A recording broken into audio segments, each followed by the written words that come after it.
দুর্ঘটনা ঘটেছে ঠিক এই মাত্রই আমি যখন আসলে কথা বলছি এখন থেকে 3 থেকে 4 মিনিট আগে এই দুর্ঘটনাটি ঘটে।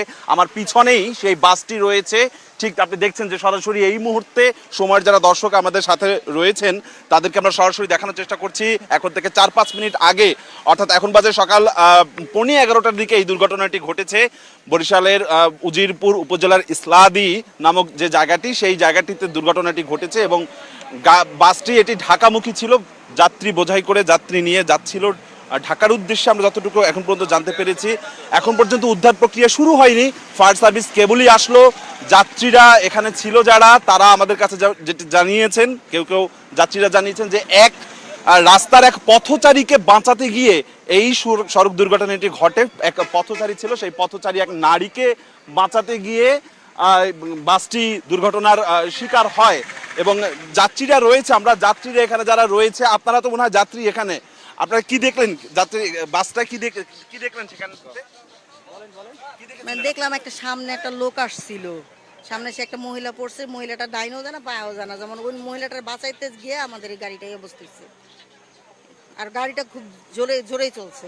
এই বাসটি কোথা থেকে আসছিল? এটা আসছে আপনার ই থেকে, নতুল্লাবাদ থেকে। নতুল্লাবাদ থেকে আসছিল। কোথায় যাচ্ছিল বাসটা? ঢাকা। আপনি কি বাসটাতে ছিলেন এখানটাতে? জি। কি দেখেছেন আপনি? সামনে একটা মহিলা দৌড় দিয়েছে, মহিলার জন্য আর কি বাঁচাইতে যায় আর কি এরকম হয়েছে। একদম দেখুন, যারা যাত্রীরা ছিল এই বাসের মধ্যে তারা কিন্তু যেটি বলছে যে বাসটি গতিতে আসছিল, বরিশাল থেকে ঢাকার উদ্দেশ্যে যাচ্ছিল। পথে রাস্তার মাঝে এক পথচারী নারীকে বাঁচাতে গিয়ে এই বাসটি দুর্ঘটনার শিকার হয়। ঠিক এই মুহূর্তে এখানে আরো দু একজন যারা যাত্রীরা রয়েছে এখানে, তাদের সাথে কথা বলবো।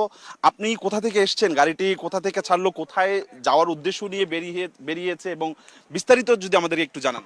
আমি আসলে বরিশাল থেকে গাড়িতে উঠছি, বরিশাল থেকে গাড়ি ছেড়ে আসছে।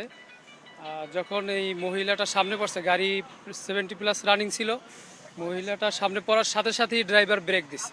তো হঠাৎ হার্ড ব্রেক করার কারণে গাড়ি আর নিয়ন্ত্রণে রাখতে পারে নাই। তো গাড়ি এইদিকে ওইদিকে দুইবার বাউলানি দেওয়ার পরে গাড়ি আইসা এই খাদে নামাই দিছে। দেখুন, খুব যে বেশি দূর এসেছিল বরিশাল কেন্দ্রীয় নতুল্লাবাদ বাস টার্মিনাল এলাকা থেকে, যে বেশি দূর এসেছিল এমনটি নয়। এখানে ফায়ার সার্ভিসের কর্মকর্তারা এসে পৌঁছেছেন। আমরা যারা ফায়ার সার্ভিসের এসেছে তাদের সাথে কথা বলবো। আমরা সরাসরি সম্প্রচারে রয়েছি। আমরা দেখলাম যে আপনারা কেবল আসলেন, কি দেখলেন এখানটাতে, কি অবস্থা? আমরা আসিয়া ভিতরে আমার লোক পরিদর্শন করছে ভিতরে কেউ আটকে আছে কিনা, কোনো সমস্যা আছে কিনা, কিন্তু তারা আমাদের কোনো এই ধরনের কোনো কিছু ভিতরে পাওয়া যায় নাই। কোনো লোক অ্যাক্সিডেন্টও হয় না এবং কোনো নিহত হয় নাই। সুন্দরভাবে লোকজন নামিয়ে চলে গেছে। মানে কোনো নিহতের সংখ্যা নেই, কিন্তু আহত আছে যারা এখানে? আহতও নাই, কোনো কিছুই নাই, কোনো আহতও নেই না। আমাদের সাথে দু একজন যাত্রীরা কথা বলছিলেন, তারা সামান্য আহত হয়েছেন। এটা সামান্য হইতে পারে, আমরা আসিয়া পাই নাই। আমরা যখন আসছি আমরা দেখলাম যে সবাই ভালো আছে। সবাই বিভিন্ন জনের সাথে কথা বলছি, তারা বলছে যে না, আমাদের কোনো সমস্যা হয়নি। আপনারা কি বাসের চালককে পেয়েছেন? না, চালককে পাইনি। বাসের কোনো চালক নেই এখন পর্যন্ত? না না না। বাস কোথা থেকে আসছিল, কোথায়? এটা বরিশাল থেকে ঢাকা যাবে, ওই গোল্ডেন লাইন। আচ্ছা, আপনার বাসটির ভিতরে দেখেছেন যে কোনো হ্যাঁ হ্যাঁ যাত্রী নেই? হ্যাঁ, আমরা ভিতরে আমার লোক এবং আমি নিজে আমরা ঢুকে দেখছি ভিতরে বা কোনো কিছু নাই। তোমরা সামনে যাও। আমরা আরো দুই একজন যাত্রীর সাথে কথা বলবো, যারা এখানে যাত্রীরা রয়েছেন তাদের সাথেও কথা বলবো, যে যারা এখানে রয়েছে তাদের সাথে কথা বলবো। আপনি কি দেখেছেন? আপনার হাতে আমি ব্যাগ দেখতে পাচ্ছি, আপনারা কি বাসের মধ্যে ছিলেন কিনা? ভাই আসলে বলতে কি, আমি হচ্ছে একজন এই যে এখানে যতজন দেখতেছেন ভিকটিমের মতো আমিও একজন যাত্রী। এখন আমার কথা হলো, এই যে আজকে যেই এখানে যেই অ্যাক্সিডেন্টটা হলো, এটার মূল কারণ এখন মাননীয় উপদেষ্টা বা যে প্রধান উপদেষ্টা আছে তার উদ্দেশ্যে আমি বলবো, এই যে ঢাকা বরিশাল একটা হাইওয়ের মতো, এই হাইওয়েতে যদি 3 হুইলার এমনকি ভ্যান এগুলা যদি চলে, তাহলে এই যে হাইওয়েতে যেই বাসগুলা 100 কিলোমিটার বা 80 কিলোমিটার গতিতে চলবে, এগুলা মাঝে মধ্যে যখন এই যে ভ্যানগুলা চলে আসবে, এগুলা নিয়ন্ত্রণ করা, এই যে ভ্যান যদি হুট করে একটা চলে আসে 80 কিলোমিটার গতির একটা বাসের সামনে, তখন যে কোনো ড্রাইভারই হোক, বিশ্বের যে কোনো বড় ড্রাইভারই হোক, তার বাসটাকে কন্ট্রোল করা কিন্তু আসলে খুবই টাফ। তা আমি হচ্ছে এই যে এখানে এখন আমরা যারা আছি, হয়তো যাত্রীরা তেমন কিছু হয় না, আমি হয়তো এই যে হাতে একটু ব্যথা পেয়েছি। এমন হইতে পারতো যে আমি হচ্ছে একদম এই যে E1 সিটে ছিলাম, একদম আমার পাশেই কিন্তু এই যে গাছটা, ঠিক আমার কিন্তু পিছনের সাইডে যে ছিল তার পাশেই পড়ছে। তা এমন হইতে পারতো যে আরেকটু হইলে আমি সেই গাছের সাথে পৃষ্ঠ হইতে পারতাম। মানে অল্পের জন্য জীবনটা রক্ষা পেল। অল্পের জন্য, আসলে অল্পের জন্য বলতে গেলে যে উপর আল্লাহর ইচ্ছা বা ঈশ্বরের ইচ্ছা। আর আরেকটা বিষয় হলো যে একদম তেমন কারোর কিছু হয় নাই বা বাসেরও তেমন কিছু হয় নাই, কিন্তু আরো বেশি কিছু হইতে পারতো। এমন হইতে পারতো যে এই যে পাশে যে গর্ত, সেখানেও এই বাসটা পড়ে যেতে পারতো। এমন হইতে পারতো, আমি তো দেখছি যে ড্রাইভার হচ্ছে বেশ চেষ্টা করছে, সে কয়েকটা ঘুরলা মানে কি বলে এইদিক করে নিয়ন্ত্রণ রাখার জন্য সে অনেক চেষ্টা করছে। তবে ড্রাইভারকে আমি অনেক ধন্যবাদ দিব। আর হচ্ছে এখানে যে আমাদের সর্বোপরি সবার যে সৃষ্টিকর্তা, তার অশেষ কৃপায় আসলে আমরা বেঁচে একদম গেছি। একদম আমরা কিন্তু সাধারণ যাত্রীদের সাথে কথা শুনছিলাম, তারা যে কথাটি বলছে এটি দীর্ঘদিন পর্যন্ত বরিশালে যারা এই পরিবহন সংস্থার সাথে জড়িত তারাও দাবিটি জ্বালিয়ে আসছে যে বরিশাল ঢাকা মহাসড়কটি মূলত এখন 2 লেনের, কিন্তু এটি 6 লেন করার দীর্ঘদিন পর্যন্ত দাবি চলে আসছে।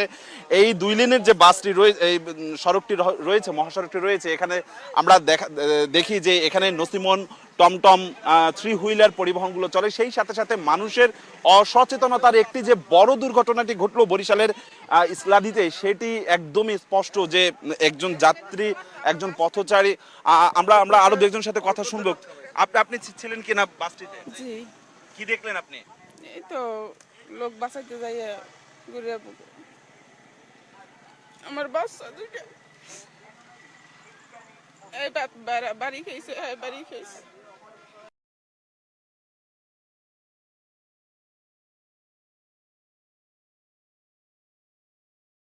প্রায় অর্ধশত যাত্রীদের প্রাণ রক্ষা পেল অল্পের জন্য।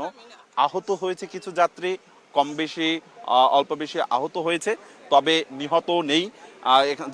যাত্রীরা বলছেন যে একটি বড় ধরনের দুর্ঘটনার হাত থেকে কিন্তু বরিশালে আজকে প্রায় অর্ধশত মানুষের জীবনটি রক্ষা পেল। মাত্র কয়েক মিনিট আগেই বরিশালে এখন বাজে 11:15 সকাল, এখন বাজে 11টা সকাল 11:15টার দিকে বরিশালের ইসলাদিতে, উজিরপুরের ইসলাদিতে এই দুর্ঘটনাটি ঘটে এবং বাসটি এই মুহূর্তে রাস্তার পাশে যে খাদ, সেই খাদে পড়ে রয়েছে। ফায়ার সার্ভিসের উদ্ধারকারী টিম এসেছে এখানে। এখানে যারা যাত্রীরা রয়েছে সেই যাত্রীরা অপেক্ষা করছে অন্য আরেকটি বাস আসা মাত্র সেই বাসে অন্য যাত্রীদেরকে তুলে দেওয়া হবে। এবং এই যে মহাসড়কটি রয়েছে, মূলত এই সড়ক দুর্ঘটনার যে কারণ সেটি আমরা যেটি জানতে পারলাম এখন পর্যন্ত, যে এই মহাসড়কে আপনি দেখুন যে রাস্তায় যারা চলাচল করে, এই রাস্তায় কিন্তু মহাসড়ক, কিন্তু রাস্তায় চলাচলের কোনো বিধি কেউ মানছে না, কোনো যাত্রীরা কোনো বিধি মানছে না। রাস্তায় যে যার মতন করে রাস্তা পার হচ্ছে এবং এই মহাসড়কে একটু পরপরে কিন্তু দেখাও যায় যে নসিমন, পরিমন বা 3 হুইলার যেগুলো রয়েছে সেই গাড়িগুলো কিন্তু এখানে চলাচল করে। ঠিক ডান পাশটাতে আমি ছবিটি দেখাতে চাই, ঠিক আমার ডান পাশটাতে দেখুন এটি একটি ভ্যান রয়েছে, এটি ইঞ্জিন চালিত একটি ভ্যান। এমন অসংখ্য 3 হুইলার এখানে টমটম চলাচল করে এবং ফরিদপুরের ভাঙা থেকে কুয়াকাটা পর্যন্ত বরিশালের এই মহাসড়কটি দীর্ঘদিন পর্যন্তই 6 লেন করার দাবি জানানো হচ্ছিল, কিন্তু সেটি এখন পর্যন্ত কাঙ্ক্ষিত হয়নি। এটি গোল্ডেন লাইন একটি বাস, এই গোল্ডেন লাইনটি বরিশাল থেকে ঢাকার উদ্দেশ্যে রওনা হচ্ছিল। পথে বরিশাল কেন্দ্রীয় নতুল্লাবাদ বাস টার্মিনাল এলাকা থেকে ছেড়ে যাবার পথে এখানে ইসলাদি নামক যে জায়গাটি, সেই জায়গাতে কিন্তু এই দুর্ঘটনাটি ঘটে এবং ফায়ার সার্ভিসের সদস্যরা এখানে রয়েছে। এখানে 3 হুইলার যে গাড়িগুলো রয়েছে সেই গাড়িগুলো আমরা আমরা আমরা একটু একটু একটু একটু একটু একটু আমরা আমরা আমরা এই যে ভ্যানগুলো রয়েছে, ভ্যানের সাথে আমরা একটু কথা বলবো। এটা কি মহাসড়ক? হ্যাঁ, এটা মহাসড়ক নাকি আঞ্চলিক সড়ক? মহাসড়ক। মহাসড়ক। এই মহাসড়কে কি এই ভ্যান চালানোর নিয়ম আছে? না, নাই। আপনি কি জানেন সেটা? আছে পাইপ দিয়া। পাশ দিয়ে আছে। হ্যাঁ, পাশ দিয়ে। মানে কোন পাশ থেকে আছে? আপনি তো এইটা তো মহাসড়ক থেকেই চালিয়ে আসলেন। এটি ঢাকা যার বামে হাট, মহাসড়ক। যার বামে হাট। আপনি কি দেখেছেন এই একটা দুর্ঘটনা ঘটেছে? দেখছি, এই দুর্ঘটনাগুলো কি জন্য ঘটে আমি হয়তো বলতাম না। বলতে পারেন না আপনি? এই যে 3 হুইলার চালানো সরকার নিষেধাজ্ঞা বলছে, আপনারা তারপরও কেন চালান এখানে? আমরা তো ইন্ডিয়া এইটুতে যাবো, এইটুতে। মানে অল্প অল্প যাবেন। দেখুন একেবারে ছাপোষা মানুষের ছাপোষা কথাবার্তা। তারা দাবি করছে যে তারা একটু পাত্র পথ, অসংখ্য 3 হুইলার টমটম এই মহাসড়কে চলাচল করে, যার একটি বড় ধরনের দুর্ঘটনা ঘটে গেল আজকে বরিশালে। অল্পের জন্য অর্ধশত মানুষের প্রাণ রক্ষা পেল।